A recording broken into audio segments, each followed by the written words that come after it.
Shalom Elohim, haleluya, puji nama Tuhan, semangat pagi, Bapak Ibu Saudara yang dikasihi Tuhan kita, Yesus Kristus. Jumpa lagi bersama saya Pendeta Samuel Mabuntu dalam Renungan Pagi ke 2672 hari. Renungan pagi ini mengudara, puji Tuhan. Bapak Ibu Saudara yang dikasihi Tuhan, sebelum kita membaca, mendengarkan, dan merenungkan firman Tuhan hari ini, mari kita berdoa, minta pimpinan Roh Kudus. Kita berdoa. Bapa di surga, berbicaralah kepada kami semua. Pakai firman Tuhan ini untuk menegur kami, menasihati kami, meneguhkan iman percaya kami, dan memberkati kami semua. Di dalam nama Tuhan Yesus yang adalah firman Allah yang hidup, kami berdoa. Amin. Haleluya. Bapak Ibu Saudara yang dikasihi Tuhan, bersama dengan saya kita akan belajar Alkitab dari kitab Kejadian sampai kitab Wahyu. Mari buka Alkitab kita. Galatia pasal yang pertama ayat 6 sampai ayat 10. Di bawah perikop hanya satu Injil. Demikian firman Tuhan. Aku heran bahwa kamu begitu lekas berbalik daripada Dia yang oleh kasih karunia Kristus telah memanggil kamu dan mengikuti suatu Injil lain, yang sebenarnya bukan Injil. Hanya ada orang yang mengacaukan kamu dan yang bermaksud untuk memutarbalikkan Injil Kristus. Tetapi sekalipun kami atau seorang malaikat dari sorga yang memberitakan kepada kamu suatu Injil yang berbeda dengan Injil yang telah kami beritakan kepadamu, terkutuklah dia. Seperti yang telah kami katakan dahulu, sekarang kukatakan sekali lagi, jikalau ada orang yang memberitakan kepadamu suatu Injil yang berbeda dengan apa yang telah kamu terima, terkutuklah dia. Jadi bagaimana sekarang? Adakah ku cari kesukaan manusia atau kesukaan Allah? Adakah ku coba berkenan kepada manusia? Sekiranya aku masih mau mencoba berkenan kepada manusia, maka aku bukanlah hamba Kristus. Amin, firman Tuhan. Haleluya. Bapak Ibu Saudara yang dikasihi Tuhan, konteks kebenaran firman Tuhan ini bicara tentang keheranan Rasul Paulus terhadap jemaat di Galatia yang begitu cepat berbalik dari iman mereka, meninggalkan Yesus. Saudara yang dikasihi Tuhan, pertanyaannya, apa yang terjadi di jemaat Galatia? Sehingga jemaat di Galatia, mereka cepat berbalik dan meninggalkan Yesus. Saudara, saya belajar di sini bahwa jemaat di Galatia telah disusupi atau telah masuk guru-guru yang palsu, yang mengajarkan kepada jemaat bahwa ada yang kurang dengan Injil yang disampaikan para rasul. Ada yang kurang, makanya mereka menambahkan. Memang kelihatannya, wow, ini tambahannya luar biasa bagus. Karena untuk selamat, mereka harus berbuat baik. Saudara, konsentrasi mereka untuk mendapatkan keselamatan itu adalah berbuat baik. Saudara, banyak orang pada saat itu bahwa dengan percaya kepada Yesus itu tidak cukup. Mereka harus menambahkan dengan perbuatan-perbuatan baik. Baik itu amal, sosial, dan lain sebagainya. Saudara yang dikasihi Tuhan, dengar ini baik-baik. Berbuat baik itu sudah menjadi keharusan kita. Tapi jangan membawa satu persepsi bahwa saudara selamat karena perbuatan baik itu. Saudara tidak heran, banyak orang menabur, banyak orang sangat-sangat sosial. Karena bagi anggapan mereka, semakin banyak saya beramal, saya pasti mengumpulkan harta di surga, sehingga saya kalau mati pasti masuk surga. Saudara, hati-hati dengan pengajaran seperti ini. Kalau pemahaman kita diracuni dengan pemahaman seperti itu, maka kita akan fokus berbuat baik dan akan mengesampingkan inti dari Injil itu, yaitu Yesus. Bapak Ibu Saudara yang dikasihi Tuhan, Rasul Paulus dalam suratnya kepada jemaat di Galatia, Rasul Paulus mau sampaikan kepada jemaat yang pertama, perhatikan. Jemaat harus kembali kepada Injil yang sejati. Amin. Jemaat harus kembali kepada pemberitaan Injil yang benar, yang seperti diajarkan Rasul Paulus bersama dengan hamba-hamba Tuhan yang lain. Saudara yang dikasihi Tuhan, apa yang dimaksudkan dengan Injil? Injil itu adalah kabar baik. Amin. Kabar baiknya apa, saudara? Kabar baiknya Allah yang datang ke dalam dunia ini dalam rupa manusia. Misi Allah dalam Yesus untuk menyelamatkan saudara dan saya. Amin. Melalui apa? Melalui kematiannya, darahnya, menebus dosa saudara dan saya. Bapak Ibu Saudara yang dikasihi Tuhan, sejak manusia jatuh dalam dosa, manusia ada di bawah kendali iblis. Makanya Tuhan harus turun ke dalam dunia, mengambil rupa seorang hamba, sama seperti kita manusia. Saudara, Yesus datang untuk menyelamatkan saudara dan saya. Melalui apa? Melalui kematiannya di Golgota. Darahnya tercurah untuk menebus dosa saudara dan saya. Sehingga kita yang percaya kepada Yesus Kristus, kita tidak akan binasa, melainkan beroleh hidup yang kekal. Saudara, kalau Tuhan tidak mengambil rupa seorang hamba, seorang manusia, maka dia tidak akan mati. Dan korban tidak sah kalau tidak mati. Korban baru sah kalau korban itu mati, darahnya dicurahkan. Barulah korban itu sah dan Yesus menjadi korban anak domba Paskah. Korban untuk kita semua manusia. Supaya kita yang percaya kepada Yesus Kristus Tuhan, kita diselamatkan. Amin. Benar dia mati, tapi sesuai dengan perkataan Yesus yang dia beritahukan sampai 4 kali, dia beritahukan kepada murid-muridnya bagaimana dia akan mati. Dan pada hari yang ketiga dia bangkit. Dan itu terjadi. Amin. Bapak Ibu Saudara yang dikasihi Tuhan, tidak ada orang yang seperti Yesus yang berkata bagaimana dia mati dan pada hari yang ketiga dia bangkit. Hanya Yesus yang terjadi sesuai dengan perkataannya. Betul dia mati, pada hari yang ketiga dia bangkit dan dia naik ke surga. Amin. Ngapain Tuhan Yesus di surga? Dia menyediakan tempat buat saudara dan saya. Kalau tempatmu sudah jadi, saudara akan dipanggil pulang ke rumah Bapa di surga. Kalau kita masih ada di dunia ini, berarti rumah kita di surga belum selesai, saudara.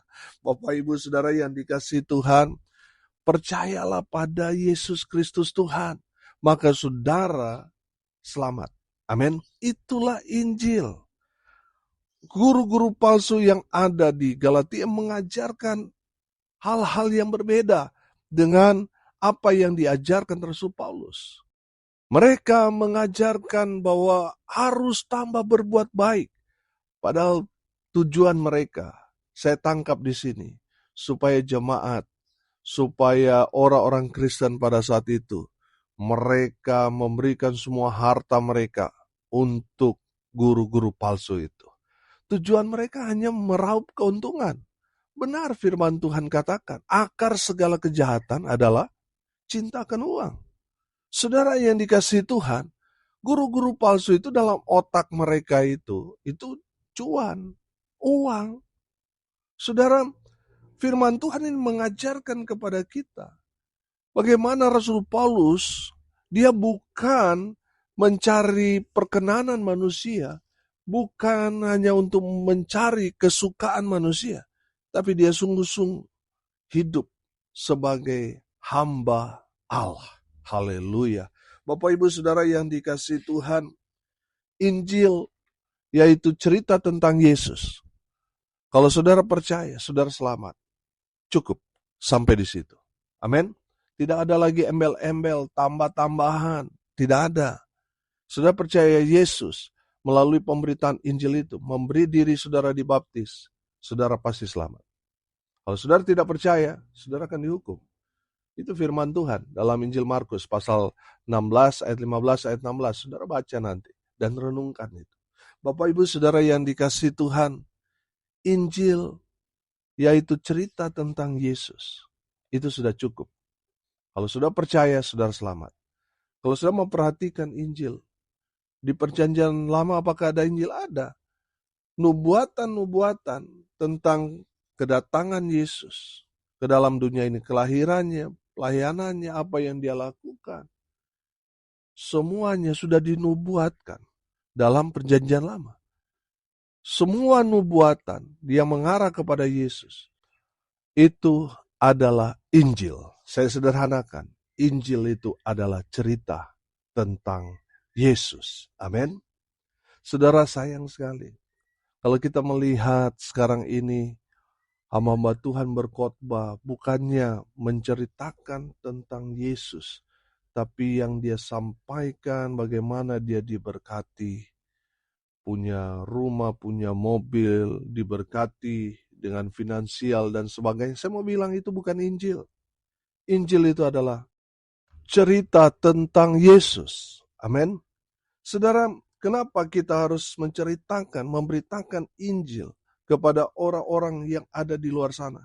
Karena tidak ada keselamatan di luar Yesus. Tidak ada. Saudara, dalam Kisah Para Rasul 4 ayat 12 berkata, dan keselamatan tidak ada di dalam siapapun juga selain di dalam Dia. Sebab di bawah kolong langit ini tidak ada nama lain yang diberikan kepada manusia yang olehnya kita dapat diselamatkan. Haleluya. Saudara, saya ingatkan sekali lagi. Tidak ada keselamatan di luar Yesus. Walaupun saudara sudah berbuat baik, mungkin saudara untuk membantu hamba Tuhan, gereja, jemaat, saudara menabur jor-joran saudara. Sangat royal, sangat banyak berlimpah. Tapi kalau saudara tidak percaya kepada Yesus Kristus Tuhan, saya mau pastikan saudara tidak akan selamat. Keselamatan itu hanya ada pada Yesus Kristus Tuhan. Dialah satu-satunya jalan, kebenaran yang menuju pada hidup yang kekal. Amin. Dia berasal dari surga. Dia datang ke dalam dunia. Dia menceritakan tentang jalan yang menuju pada keselamatan. Kenapa saudara nggak percaya pada Yesus yang asalnya dari surga? Karena dia berasal dari surga, dia tahu jalan menuju ke surga. Percayalah pada Yesus. Percayalah pada Injil. Maka saudara diselamatkan. Tidak perlu lagi tambah-tambah. Oh, harus berbuat baik, berbanyak amal. Saudara, itu ajaran sesat itu. Saya mau bilang saudara, berbuat baik itu satu keharusan buat kita. Tapi jangan sampai pikiran saudara dengan berbuat baik, saya menambah amal supaya saya masuk surga. Itu yang sesat. Berbuat baik satu keharusan sebagai ucapan syukur kita. Karena Tuhan sudah menyelamatkan kita. Kita bantu orang, kita menabur. Tapi jangan sampai kita berpikir, ini bekal saya nanti supaya saya bisa selamat. Saudara yang dikasihi Tuhan, kalau saudara berpikir seperti itu, berarti fokus keselamatan saudara bukan pada Yesus, tapi pada pemberian saudara. Bertobat. Saudara yang dikasihi Tuhan, percaya pada Yesus, percaya pada Injil, saudara selamat. Yang kedua, Rasul Paulus mau bicara kepada jemaat yang ada di Galatia. Jemaat harus tahu kalau ada orang atau malaikat yang datang menceritakan Injil lain selain yang disampaikan para rasul, terkutuklah mereka. Bapak Ibu Saudara yang dikasihi Tuhan, kalau ada yang datang menceritakan Injil lain, menceritakan selain Yesus ada jalan keselamatan, orang yang menyampaikan dan yang percaya, yang menerima cerita itu, dan dia beriman pada hal itu, mereka akan menjadi orang yang terkutuk. Saudara, mari kita menjaga iman kita. Dengan apa? Dengan tidak lekas percaya. Hanya karena yang bicara itu orang kaya, sehingga saudara percaya. Padahal belum tentu yang dia sampaikan itu kebenaran. Bapak Ibu Saudara yang dikasihi Tuhan, bentengi iman saudara. Amin. Jangan kompromi. Kalau ada sesuatu pengajaran yang mengajarkan hal yang menyimpang selain Yesus ada keselamatan, Injil itu kurang, ini menandakan bahwa yang mereka sampaikan itu bukan Injil. Kalau sudah percaya, saudara akan terkutuk. Saudara yang dikasihi Tuhan, mari belajar untuk membentengi diri saudara dengan pengajaran-pengajaran yang baru. Saudara yang dikasihi Tuhan, iman saudara dan saya harus kuat, supaya tidak lekas tergoda hanya karena melihat karisma orang yang saudara rasa, wah ini orang sangat berwibawa, orang ini sangat berpengaruh, orang ini sangat kaya, lalu saudara goyang iman saudara. Bapak Ibu Saudara yang dikasihi Tuhan, kalau saudara percaya ada Injil selain yang disampaikan Yesus Kristus dan para rasul, saudara percaya ada Injil lain, saudara akan menjadi orang yang terkutuk. Saudara yang dikasihi Tuhan, percaya saja pada Yesus. Injil yang sejati menceritakan tentang Yesus. Dan Injil ini bicara tentang keselamatan. Saudara percaya pada pemberitaan Injil, saudara pasti selamat, bukan semoga, bukan mudah-mudahan, tapi pasti selamat. Amin.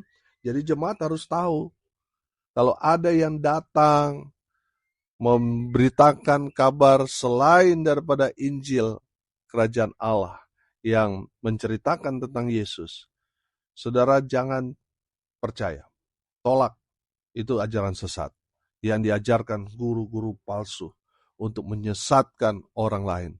Saudara yang dikasihi Tuhan, saudara harus tahu.